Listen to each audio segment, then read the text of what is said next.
Welcome to the Wealth and Wellness All Women Rock podcast, hosted by me, Tamara, the CEO and founder of All Women Rock Global. Join me on this journey as we explore topics, conversations, and interviews related to wealth and wellness. Let's get started. Hey girl, hey, welcome back to another episode of the Wealth and Wellness podcast by All Women Rock. I am your host, Tamara, the CEO and founder of All Women Rock. This will be a solo episode, so you'll only get the chance to hear my beautiful voice on today. And speaking of wealth and wellness, that is exactly what we're going to be talking about today. Wealth and wellness. No, I am not an expert in either topic, but I do have a little knowledge in both topics, wealth and wellness. You can get your financial advice from someone else who's an expert who has certifications, but as I always say, wealth and wellness looks totally different for all of us. And on today, I kind of want to share with you the cornerstone of building wealth.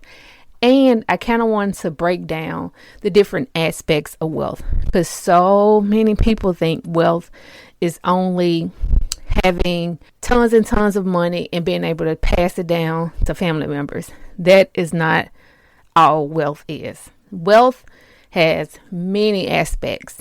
As I always say, it looks totally different for all of us. We have spiritual wealth. We have emotional wealth. We have relational wealth, and we have financial wealth. Spiritual wealth is an overflowing passion it can be, if you're a Christian, you believe in God, it can be for his presence, being able to understand different principles, having inner peace that surpasses all understanding, whatever your higher power may be, or just having peace. That is spiritual wealth. Having an abundance of just being spiritually aligned. Emotional wealth. This is the abundance of positive emotions and the ability to manage my negative ones. They hit home for me. But emotional wealth is the abundance of positive emotions and the ability to manage negative ones. Can we do that? And as we continue with our episodes, I want to make sure that I am covering all aspects of I want to make sure I am covering all aspects of wealth and wellness. And I would love to talk to someone about emotional intelligence. So if you know somebody that would be a great speaker for this topic, please send them my way. The next one is relational wealth, a state where you have the right people in your life positioned in the right place in the right season. You guys, let me go ahead and say I got this from someone that I truly look up to, and he explained these to me. I also looked them up. So these are the different aspects and definitions of wealth. Again, relational wealth is a state of where you have the right people in your life positioned in the right place at the right season. Do you have relational wealth? Are you working on that? Financial wealth, the state of financial overflow that enables an individual to avoid some issues and address others. What that means is being able to see where your finances are. How do your finances look? Are you investing? Do you have passive income? Does your income only come from your job? Are you only relying on overdraft protection? Do you have a bad spending habits? Are we avoiding some of those issues? And are we addressing some of those? So I'm going to go over those again. Wealth has many areas. We have spiritual wealth, we have emotional wealth, relational wealth, and financial wealth. The two that hit home, well, all of them hit home for me, but right now in this season of my life, the emotional wealth hit me. The abundance of positive emotions and the ability to manage negative ones. Because sometimes we don't have that. Sometimes somebody can hit those trigger points in our life and those emotions kind of go haywire. Relational wealth. Having the right people in your life. Are you surrounded by a community of people? Do you have the right people in your life? Are you connected with a mastermind? Do you have a coach, a business coach, a financial coach, a relational coach? What steps are you taking in your life to make sure that you have financial wealth? And I kind of wanted to do this episode at the top of the year because I realized that we don't have a whole lot of episodes teaching about wealth, and that's about to change. As I stated, I'm not a financial expert by any means, nor do I have a financial background in wealth. But as a child, I've always wanted to I always had an interest for like stocks, mutual funds, investing. I remember when I was in high school and my cousin talked to me about mutual funds. It was something I was very interested in. So, you know how you're out of school for the summer and you come back. I think I might have been the 10th or 11th grade. And my economics teacher wanted to know what was something that we learned over the summer that kind of tied into economics. So I was like, ooh. And I told her about mutual funds. And she was like, what is a mutual fund? And immediately my classmates started laughing and said, she don't know.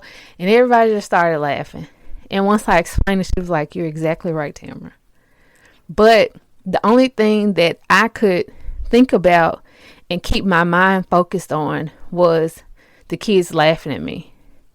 So I never took steps in that moment to invest in a mutual fund or start a mutual fund. Because all I could think about was how humiliated I was when everyone laughed. I knew what it was. I should have had the confidence to be like, you know what, I'm going to invest in a mutual fund. I didn't. Then I also think about when I was in high school, one of my cousins told me she invested in stocks. She had more money than we had. And that was intriguing to me to see like, man, she has all of these things. I remember she was like one of the first people in our family to have like a computer. And I was like, man, she has this from investing, but I still didn't take the time to really, I'm not faulting myself for this because again, I was a child, but I could have took the initiative to learn more about stocks or talk to her more, but it was just a little something in me that made me want to learn more about stocks. And the third aspect of me in my life when I was interested in investing was when Facebook went public. This one, I sometimes beat myself up about this one. Because I remember I was working at a job, one of my first corporate jobs, and I had left the healthcare industry and I was working at working for a printing company, and Facebook went public. And I went and told one of the sales reps, I'm going to invest in Facebook. And he was like, how much money do you have? And I was like, I don't know. I guess I can get like 2-3 stocks. And he was like, that is not enough. And I was like, really? He was like, no. You're going to have to invest like 50, 60, or maybe 100. And I was like, dang.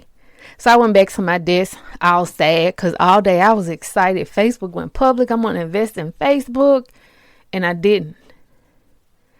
And to think about how much money I would have if I would have not listened to small-minded people.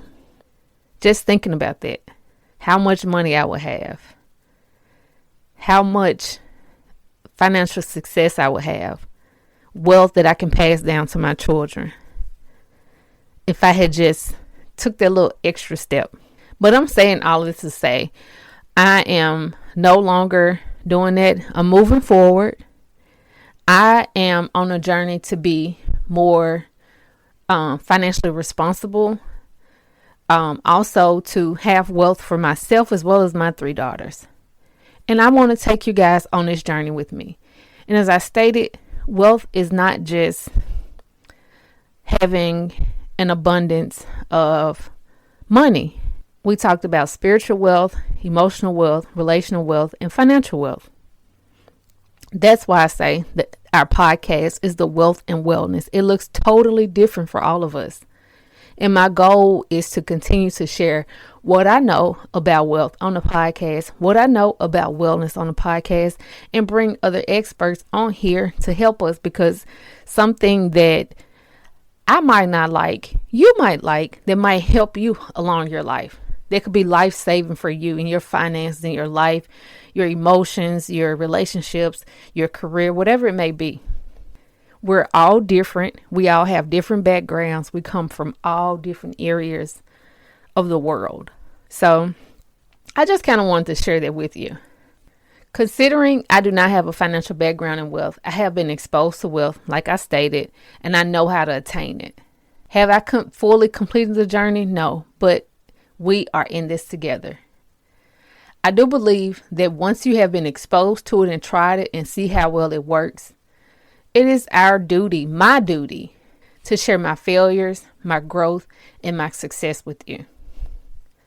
As I always say, our mission with All Women Rock is to link arms with the woman next to us, reach forward for those in front of us, and always have our hand back for the woman behind us. So now I'm going to dive in on the cornerstone of building wealth. What is a cornerstone, Tamara? A cornerstone is an important quality or feature on which a particular thing depends on or based on. Is basically a foundation, sis. A cornerstone has biblical meaning too. It is a rock upon which the weight of an entire structure rests on. Some people identify Jesus as the chief cornerstone of our faith. It's something that carries the weight of the entire structure. I want to dive more into talking about financial wealth. And there are various types of financial wealth, such as stocks, real estate, Airbnb. If you're an entrepreneur, this could be starting a business, possibly starting a franchise, flipping houses, or maybe options when it comes to stocks. As you are building your financial wealth, you first have to understand your why. This is number one, your why. Again, we're talking about the cornerstone of wealth, and we're diving into financial wealth. What is your why? Number one, why do I need financial wealth? Why am I doing this? For me, it is passive income and to leave a legacy for my daughters and their children, and possibly their children's children. I want to be like the Sam Walton for my family, being able to break chains of generational curses of financial bondage. In the African American community, in our community, is typically, I'm not saying for every Black person, but there's a huge number of us that don't get the opportunity to have something left to us. Maybe a house, maybe. But for some of us, we don't get that opportunity. In our community, we're typically taught to get a job, go to college, or you have some parents that's like, I can't wait till you turn 18 so you can get out and get your own house. Listen to myself say this. This is trauma induced, but it's true for our community. Or if you fall on hard times, you're forced to figure out how to make it on your own. Or if you fall on hard times and you need to come back home, it's not, well, let's see if we can create a plan to help you get yourself back financially stable. Is how much can you give me while you're living here? So not only are you trying to figure out how to survive and make it on your own financially, you got to figure out how can I pay rent too. That doesn't happen in other cultures, I know. But it might happen in others, but I know this is huge in the African American community. And I always like to say it's not always their fault, because this has been trauma that has been passed down to them too, from their parents and possibly even their grandparents. Like I said, so I don't get a bunch of comments, I don't know how other cultures do, but I do know this is huge in the Black community. And this is my why. So my daughters know how to be financially independent.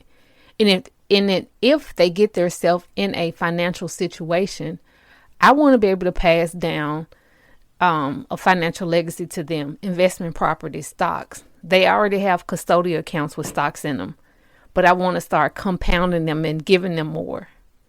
This is my why. What is your why? Number 2 for financial wealth. What is the first brick I need to build in order to start building my cornerstone for financial wealth? What is that first brick I need to lay? Or what's that first brick that I like? Remember, financial wealth is the state of financial overflow that enables an individual to avoid some issues and address others. What issues do we need to address or avoid? Are there financial habits that you need to address? Do I need to go with my financial spending habits? I know some of you are saying, Tamara, there is inflation. Everything is expensive right now, which is true. But we cannot always allow that to be our excuse. There will always be something happening, especially in America. Whether it's layoffs, an election, inflation, job loss, something is always going to be happening.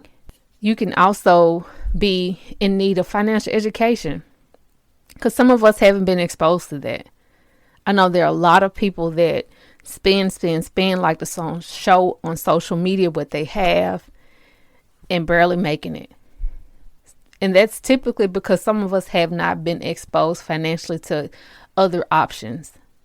Being able to create passive income, being able to invest in the stock market. The stock market is not for everybody. Starting a business is not for everybody. Starting Airbnbs is not for everybody. I know some women that think that the only way that they can have money or have 6 figures is through a job or through a 401k. And some of them think they've made it once they've made, I got 6 figures in my job. I have made it. But what do you do, sis, if you're laid off or God forbid something happens to your health? Do you have a backup plan? Entrepreneurship is not for everyone, but having another source of income is. I'll say it again. Entrepreneurship, investing is not for everyone, but having another source of income is. Do you need to learn more about investing, real estate, stocks, maybe writing an ebook, creating passive income, whatever it may be? What is your backup plan? I might have missed one, but that can be like, what is that first brick you need to lay? Do I need to go over my finances to see where I'm spending too much? I remember when I was working in First Tennessee, it's a local bank here in Memphis back in 2008, 2009, when I was pregnant with my daughter, Trinity. I remember that's when everything had crashed, and I would hear the horror stories of people that would come to the bank that lost all of their money in 401k.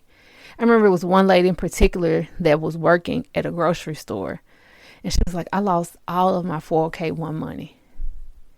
So her backup plan was working at a grocery store. I don't want that for me, and I don't want that for you. One thing my mentor always says, if you give people permission to feed you, you also give them permission to starve you. This is why I'm saying we all need a backup plan, another source of income. And if you haven't been looking at the news lately, I mentioned there is inflation, technology is ever changing, jobs are being replaced by AI. We need another source of income. Now is the time that we put our big girl panties on and stop talking about goals, playing around with stickers, with these boards, vision board parties, and all of that. We need to start putting a plan into action to remove our poverty-stricken mindsets and environments. Now is the time to put a plan in motion and take action. It's time for us to put in the work, sis. We have to stop just talking about it and start doing it. Will this wealth journey, this financial wealth journey, come with bumps, bruises, failures? Absolutely. But will we have a plan in motion to help us overcome that? Yep. Having a growth mindset is not easy, but consistency can truly help you develop it over time. So the last one is your mindset. It probably should be first, but I'm mentioning it last. Your mindset. What does your mindset look like? When you wake up in the morning, what are you pouring in? Checking IG notifications, reading emails. What is it? Are you journaling, meditating, praying? So wellness kind of goes into this too. Some of us can have the strongest biblical mindset, know all of the Bible verses, but as soon as life happens, all it is gone. I don't remember none of that. I can only focus on my situation, my finances. That cannot be us. We cannot be like that. We need what it, maybe it's not even a Bible. Maybe you, a lot of us meditate, we journal, whatever it is that you use to help you create self-care in your life. When life happens, do you immediately just go are all over the place? I don't know what to do. Is all of that gone out the window? I can say I know what that feels like from previous experiences. But over time, I've been working on myself, putting more self-care into myself, journaling, meditating, reading. So when life happens, I don't fall. I know how to get myself back up again. And that takes time. It's a process. It doesn't happen overnight. My mentor once said, your actions cannot contradict your thoughts. Do your actions contradict your thoughts? And I want to let you know as you are, if this episode is for you and you're like, you're right, I do need to get better with my finances. I want to let you know, as soon as you start working on your finances, something's going to happen. Something is going to happen. And you will need a strong mindset during this time. You can say, I knew this was going to happen, but I know how to pivot. Do not take your eye off the ball, sis. If you need to work a little overtime, possibly just get a second job temporarily. But remember, this is only temporarily. Keep your eye on the ball. Keep your eye on the goal. Remember your why. Continue to stay focused and pour in and have a powerful mindset. If that's listen to the Wealth and Wellness podcast once a week, reading a book, exercising, maybe playing games, whatever it may be. I once heard having a strong mindset, and sometimes when life happens, I once heard a podcaster say, what is your area where the enemy, the devil, whatever it may be, he can't get to you? You cannot distract me in this moment. For some people, it's playing games. I can focus on this, where I'm not focused on my problems and my issue. What is that for you, sis? Is that reading a book where you are laser focused and the enemy cannot mess with you? For those of you that like to say, I don't believe in the devil, whatever it may be, the enemy, the inner me that gets the best of me, that makes me feel like I'm about to fail, I'm about to fall. What is it that you can do or you currently do where he can't answer your mindset? And I want to let you know it's okay building brick by brick.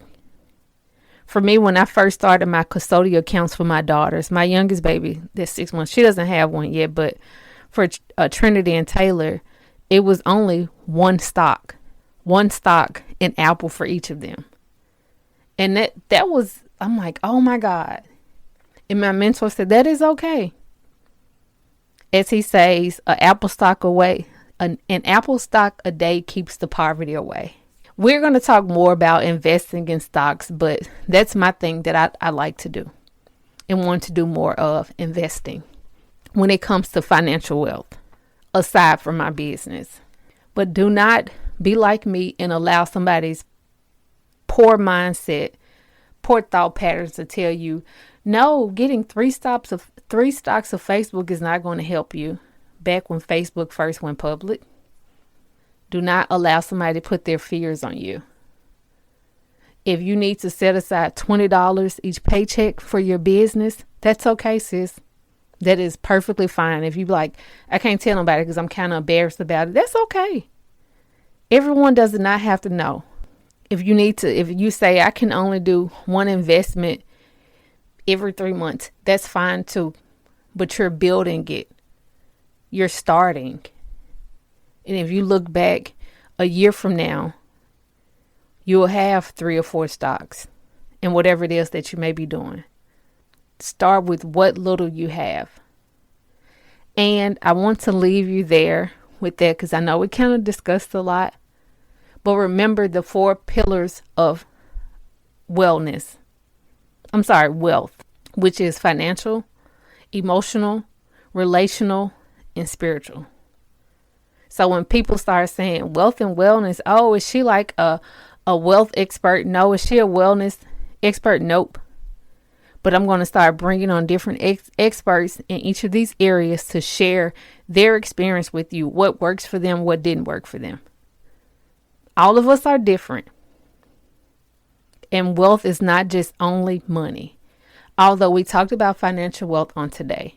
But remember, wealth is financial, emotional, relational, and spiritual. We also discussed the cornerstone to financial wealth and building financial wealth. We discussed what is our why, what interests we like, and our mindset. As always, be sure to subscribe to our podcast and leave us a review. Leave us a comment. You can go over to speakpipe.com/allwomenrock. That is SPEAK pipe, PIPE.com. The link will be listed in the show notes. And let us know what you thought about today's episode. Maybe there's a different form of wealth, financial wealth that you have been doing and you're doing very well at it. Let us know. Until next time. If you made it this far in the episode, it shows you are interested and committed. If you want more of wealth and wellness, tune in every Tuesday for a new episode. I would love for you to subscribe and share. Your experience on this show means a lot to me. I want to welcome you to click the link in the show notes to leave us a comment or a question. It's speakpipe.com/allwomenrock. The link is listed in the show notes. You never know, you just might be on our next episode. Be sure to follow us on all social media channels at All Women Rock Global. Until next time.